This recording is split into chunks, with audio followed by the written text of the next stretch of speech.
Dronlar artık hayatımızın bir parçası ve kullanım alanları her geçen gün artıyor.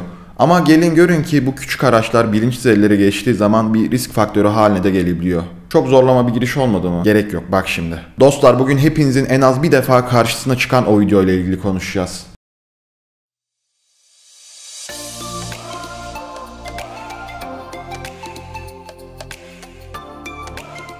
Hatırlarsanız seneler önce birileri de Atatürk Havalimanı üzerinde bu şekilde drone uçurmuştu.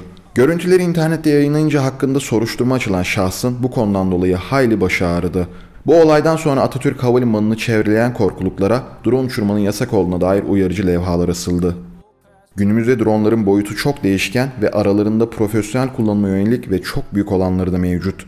Ortalama bir drone'un boyutu ise işte bu kadar ve bu boyuttaki bir aletin havadaki bir uçağa çarpması kaotik sonuçlar doğurabilir. Bu nedenle günümüzde otoriteler tarafından drone uçuşları denetlenmekte ve özellikle havalimanı çevresinde drone uçuşlarına izin verilmemekte. Henüz dronlar yüzünden düşen bir uçak yok. Umarım olmaz da. Dronlar yüzünden yaşanan bir uçak kazası yok ama bu acı karşılaşmaların olmadığı anlamına gelmiyor. Dünyanın çeşitli yerlerinde uçaklara çarpan drone olayları yaşandı ama bunlar küçük olaylardı.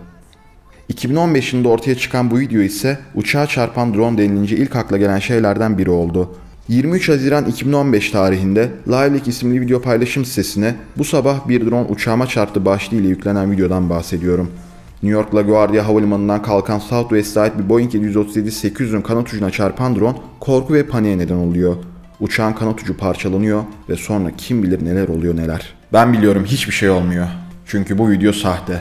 Usta ellerden çıkmış fake bir video. Kısa bir süre gündeme oturan ve herkesi şok eden videonun sahte olduğu çok geçmeden ortaya çıktı. Ama ne yalan söyleyeyim, gerçekten başarılı bir çalışma olmuş. Gerçekten acaba sahte mi yoksa gerçek mi diye düşündürüyor. Bu video düşündürür, anlayabilirim. Çünkü hem teknik anlamda çok iyi bir çalışma hem de çok olası bir olay. Yani çok olası bir senaryo. Yani bir uçağın kanadına drone çarpabilir. Evet, bunda bir sıkıntı yok. Yani bu videoyu ilk kez seyrettiğinizde acaba bu video gerçek mi değil mi diye şöyle bir düşünebilirsiniz. Ama şimdi size bir video seyrettireceğim. Bir de siz bakın, siz ne düşüneceksiniz bu video ile ilgili. Saçma sapan Instagram sayfalarının ikide bir paylaşmayı çok sevdiği bu videodan bahsediyorum. Dans eden kızların üzerinde takla atan bir Boeing 747 görüyorsunuz. Üstelik bunu inişe geçtiği sırada yapıyor. Viral bir çalışma olarak hazırlanan bu sahte video çok eski olmasına rağmen malum sayfaların etkisiyle son zamanlarda tekrar gündeme geldi.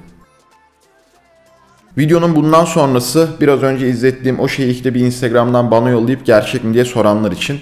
Geri kalanlar videoyu kapatabilirler. Çok çok teşekkür ederim izlediğiniz için. Görüşmek üzere. Diğerleriyle biraz konuşmak istiyorum. Dostlar, bu ve buna benzer gönderileri paylaşan sayfalar sadece size zarar verir.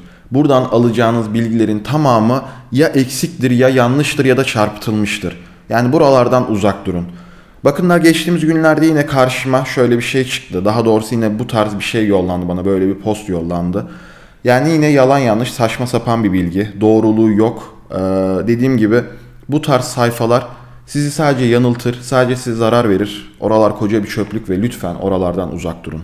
Söyleyeceklerim bu kadardı. Dağılabiliriz. İzlediğiniz için çok çok teşekkür ederim. Bir sonraki videoda görüşmek üzere. Kendinize iyi bakın.